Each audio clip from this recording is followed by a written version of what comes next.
Yesu nashimwe bene data, nizere ko mumeze neza, nizere yuko muri amahoro. Birashoboka yuko nawe ujye ukunze kwibaza kino kibazo bitewe n'ibyo uhura nabyo nijoro, ukavute se koko nzi ko nari umusambanyi, ko nzi yuko ntigeze nanabigerageza, kandi nimba nageze nanabikora nabivuyemo sinkibikora. Niye mpamvu ituma ndota nsambana, niye mpamvu ituma ndara nijoro ndota nsambana, kandi nkanabyuka wumva nanavunaguritse meze nkaho nari muri icyo gikorwa nyirizina, bikagucanga bikakuyobera. Shuti yanjye, uyu munsi nje kubwira ibintu bigutera kurota izo nzozi zimeze gutyo, bigutera kurota inzozi zo kurota usambana kandi nyirizina utarigeze n'umunsi n'umwe usambana, cyangwa se nimba yanabikoraga kera ukaba warabihagaritse.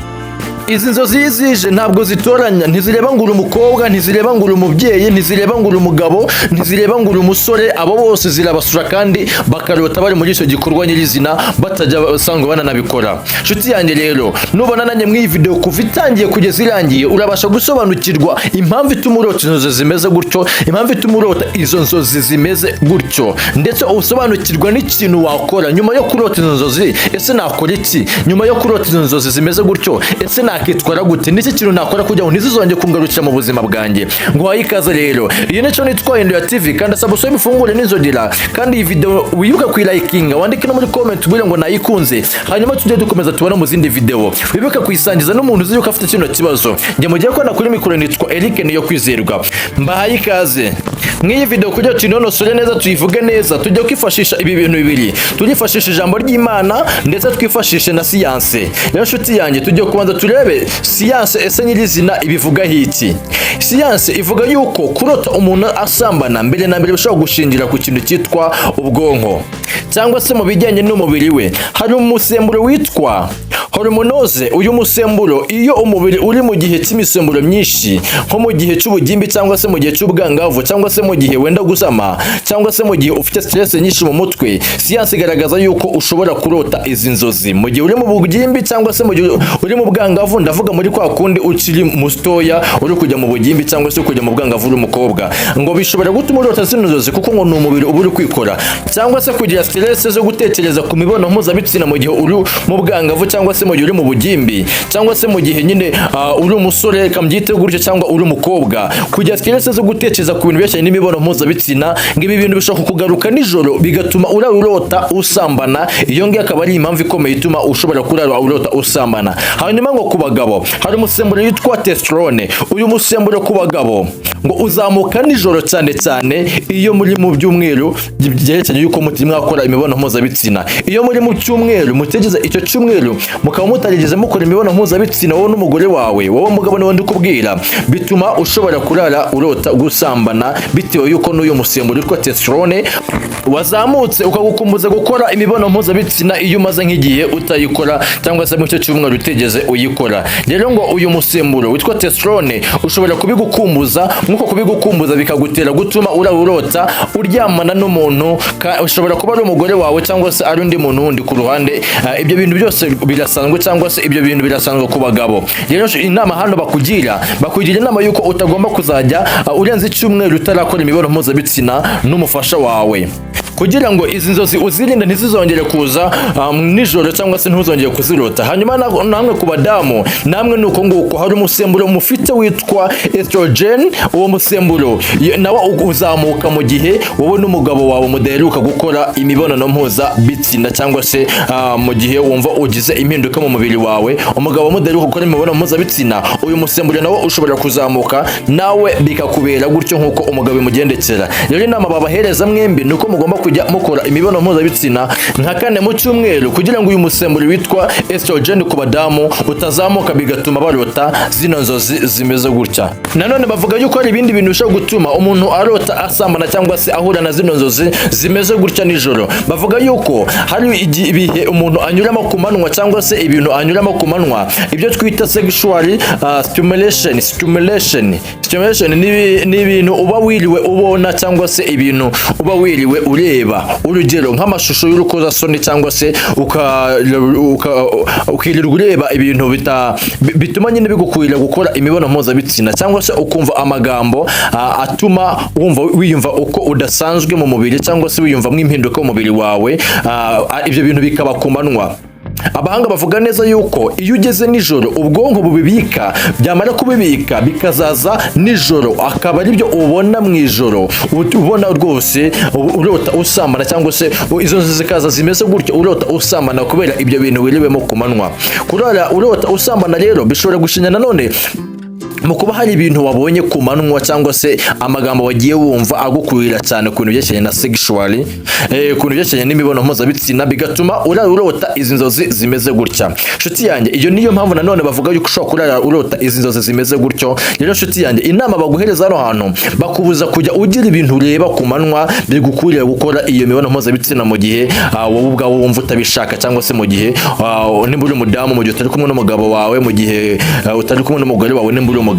Bakubuza rero kwirirwa ureba ibyo bintu, cyangwa se bakubuza kumva amagambo ameze gutyo agukurira gukora imibonano mpuzabitsina, kuko ngo ariyo mpamvu, cyangwa se akaba ari imwe mu ntandaro ituma urarurota usambana nijoro. Ubwo rero ni mu buryo bwa siyansi bagenda bavuga. Nanone bavuga yuko ushobora kurara urota usambana bitewe nuko ngo wananiwe kwisanzura mu byerekeranye no kugera ku ntego zawe, ngo cyangwa se kugera ku byifuzo byawe. Ngo akenshi ngo hari igihe ngo umuntu aba afite ibyifuzo cyangwa se intego yihaye, uwo munsi akirirwa zitekerezaho, cyangwa se nk'akantu ari guharanira gusikaho, uwo munsi akirirwa agatekerezaho, yakirirwa agatekerezaho, bikaba ngombwa yuko akaburira igisubizo, akababara, yamara kubabara cyangwa se akajya mu gahinda gakabije. Ngo yagiye mu gahinda gakabije, ngo nijoro umubiri uramusura, cyangwa se ubwonko bukamukoresha bumwereka yuko bikamwereka ararota asambana, mu buryo bwo kugira ngo bumwibagize ibyo bintu, bumwibagize ibyo bintu yahuye nabyo ku manywa, mu buryo bwo kugira ngo yishimishe akarota izo nzozi zimeze gutyo, ari ubwonko bibumuzaniye.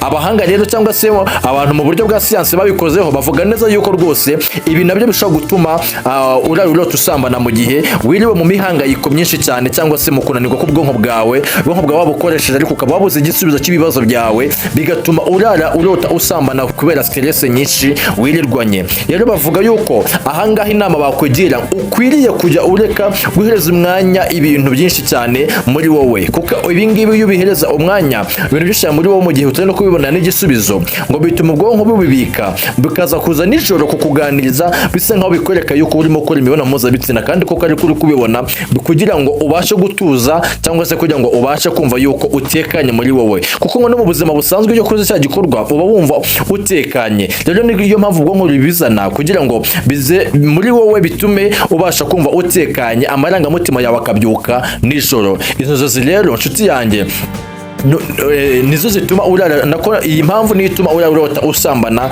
nimbe wari usanga ugira stress ku manywa, cyangwa se ibintu byerekeranye n'imihangayiko. Ibi bintu ujye ugerageza kubigabanya, ubyihunze, bizatuma izi nzozi ziva mu buzima bwawe.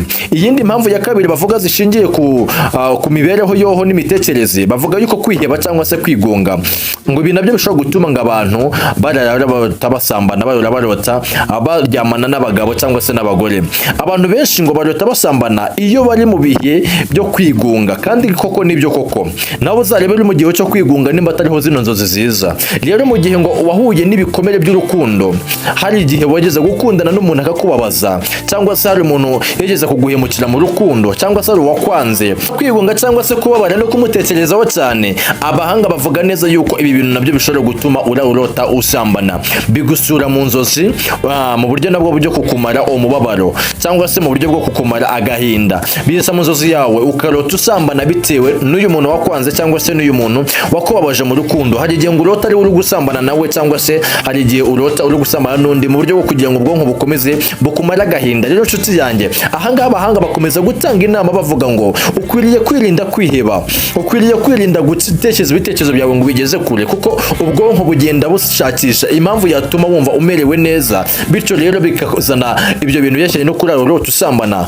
bitewe n'ibyo bintu wiriwemo ku manywa, cyangwa se bitewe n'uko uwo muntu yakubabaje ukirirwa umutekerezaho cyane, bikagutera kwigunga. Rero nshuti yanjye, ukwiriye rero kureka gutekereza ku ibyo bintu, nimba ari wakwanze ukamenya uburyo ukansorenga ubwenge bwawe cyangwa se ubwonko bwawe, bityo ntubugeze kure ngo bitume izi nzozi zirara ziza nijoro iyo uryamye. Nanone abahanga bavuga neza yuko hari ikindi kintu gishobora gutuma umuntu ararota asambana. Abahanga bavuga yuko nanone ngo iyo ufite ingeso yakunaniye kureka, urugero nk'iyo kwica kwikinisha, iy'ubusambanyi cyangwa se ingeso ishingiye kuri sexual.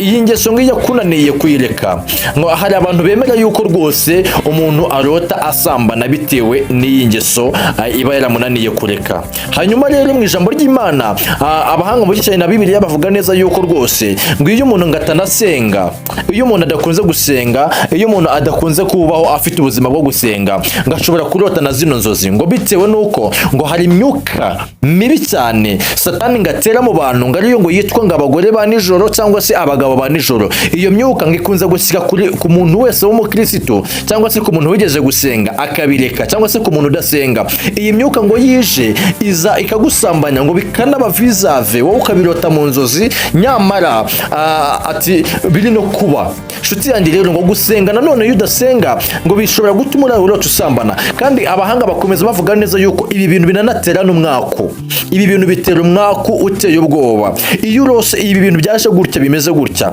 byekenye n'abadayimoni, iyo urose usambana ari abadayimoni ba nijoro, cyangwa se ari aba bagabo ba nijoro ka tubivuga gutyo, nabo bagore ba nijoro aba ari abadayimoni, ukarota usambana. Ibi bintu ngo bitera umwaku umwe mubi, ku buryo ushobora kubyuka wari ufite ahantu ugiye kudepoza akazi runaka, icyo gihe iyo warose izo nzozi biranga, barakwangira, bagatura abandi ariko bakakureka. Nimba wari ufite nk'umugisha wenda guhura nawo ku manywa, ukarota izo nzozi zimeze gutyo zaturutse ku badayimoni, umenye neza yuko rwose uwo mugisha utari uhure nawe. Nshuti yanjye rero, ukwiriye gusenga. Iyo udasenga bihagije, izi nzozi zishobora kuza mu buzima bwawe. Igisubizo rero abahanga batanga igisubizo cyo kuvuga ngo komeza ubane n'Imana kandi uyegere cyane, wige gusenga nimba utajya unanasenga, wige kubana nayo nimba utajya kubana nayo, ngo bizagutera gutuma Imana ibasha gufata umwanzuro kujya iza igusura kandi igukureho n'iyo myuka yose ya karande. Rero abahanga bavuga neza yuko ikindi kintu gishobora gutuma umuntu arota asambana hari imyuka ya karande cyangwa se imyuka y'ibisekuruza. Iyo myuka y'ibisekuruza ngikazajya iza nijoro mu gihe aryamye ikaza ikamusambanya. Urugero, ufite nka sogokuru wawe wapfuye kera nko mu 1100 gutyo, agapfa kera cyane, hanyuma wowe ukaba wimereye gutyo, warangiza ukamurota ari kuza agusambanya cyangwa se akohereza umuntu ukabona araje agusambanya. Abahanga bavuga neza yuko aba bantu bakunde kuza gusura abantu mu nzozi, nayo ishobora kukubera impamvu ituma urota usambana. Ariko abahanga bavuga neza ko ibi byose biba iyo udasenga. Nshuti yanjye rero, ngahangaha ukwiriye kujya usenga ndetse ukegera n'Imana cyane, ugakora amasengesho y'umwihariko, kuko ngo ahangaha ufite ibibazo karande ibiri mu buzima bwawe. Umwuka w'ubusambanyi ubuzaba mu buzima bwawe ndetse no mu muryango wawe wose, cyangwa se mu muryango w'abazagukomokaho. Iyo udasenze rero ngo hano ngo usenge wegera Imana, isaha n'isaha rwose uhura n'ibibazo, kubera yuko ibi bintu ngo bikunze kubaho. Abahanga rero bavuga neza yuko ibi bintu bishobora kubaho mu gihe ufite abantu kera barogaga cyangwa se kera bapfuye bakunze gusambana, ariko ugasanga nibo baza bagutera mu nzozi. Ushobora kurota rero usambana, ibi rero uri mu kaga gakomeye, kubera yuko bizagusigira ingaruka nyinshi ku buzima bwawe mu gihe udasenze ngo wegere Imana. Nshuti yanjye rero, abahanga bavuga neza yuko rwose iyi nayo ari impamvu ikomeye ituma ushobora kurota usambana, ariyo bita abagabo ba nijoro, abagore ba nijoro, aribo badayimoni,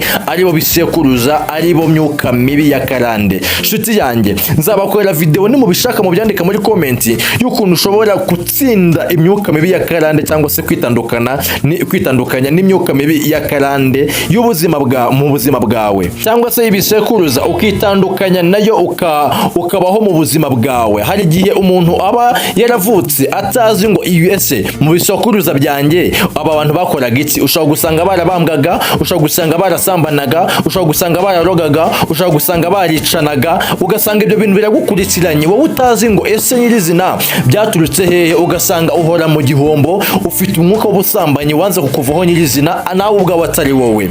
Ufite umwuka wo kwikinisha wanze kukuvaho nyirizina, nawe ubwawe atari wowe. Ugasanga uhora mu gihombo, uhura n'inyatsi zigiye zitandukanye, ntacyo na gito winjiza cyangwa ngo ushyire ku mufuka wawe. Ugasanga uhora mu buzima bwo gusabiriza, nawe ntabwo ari wowe. Nshuti yanjye, ni imyuka mibi ya karande cyangwa se y'imiryango. Iyo ngiyo yajyaga igenderamo noneho nawe bikaba byarakugizaho ingaruka. Nubishaka iyi video nzayigukorera yo kugira uburyo yo kumenya uburyo wakitandukanya n'imbaraga zimeze gutyo nshuti yanjye.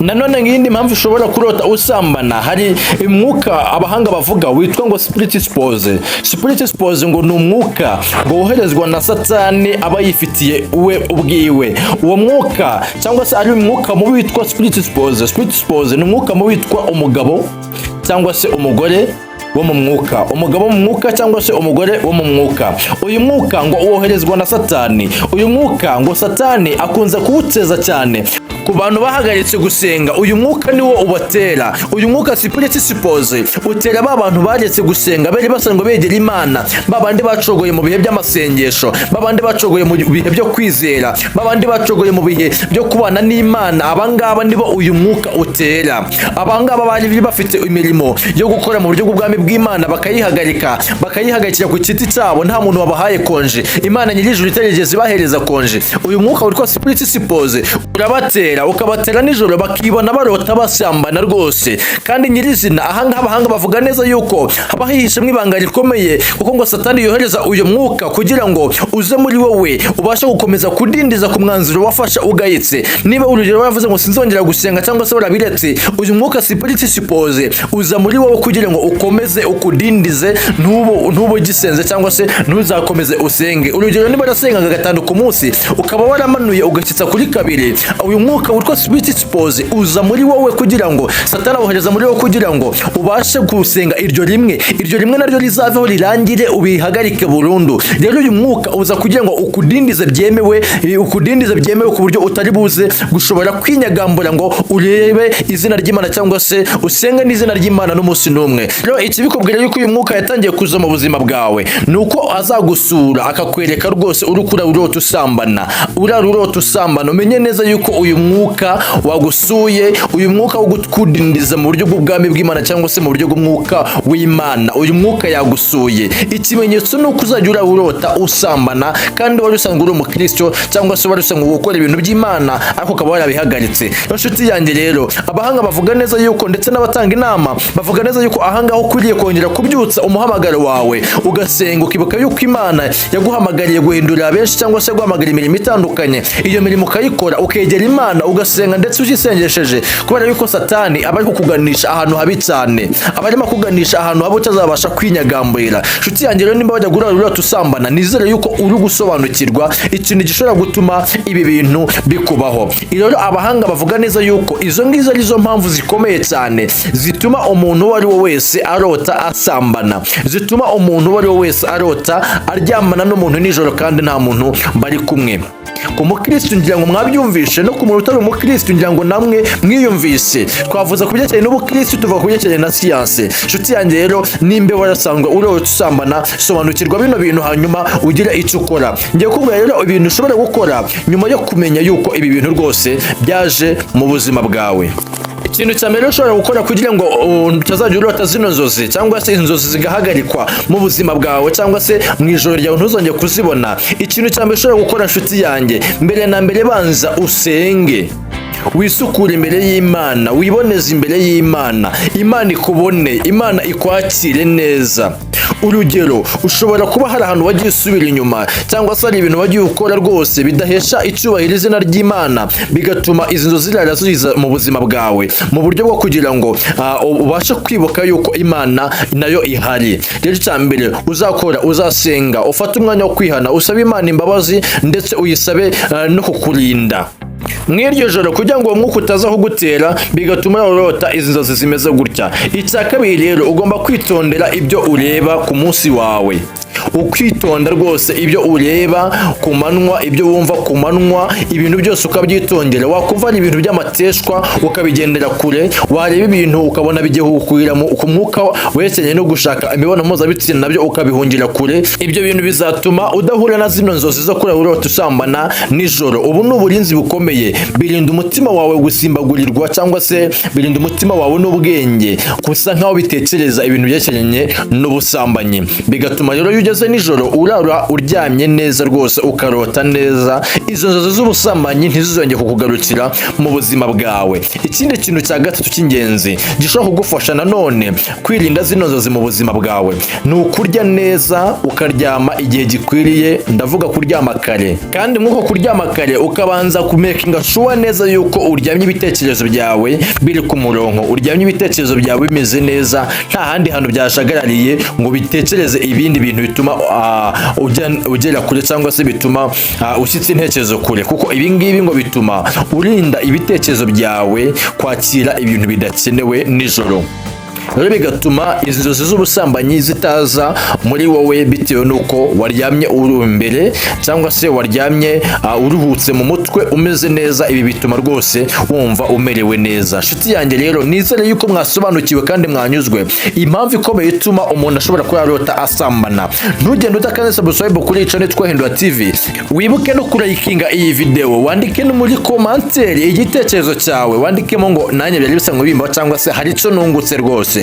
Rero nshuti yanjye rero njye mwame kumwe nitwa Eric niyo kwizerwa. Video zacu nakagaruka, reka tujye tugaruka mu zindi video z'ubutaha. Gusa ujye wandika igitekerezo cya video ushaka twazagukorera, rwose turaza tukayikoraho kandi tukayikorera ubushakashatsi bwimbitse. Imana iguhereze umugisha kandi ukomeze kugubwa neza muri Kristo Yesu. Amen.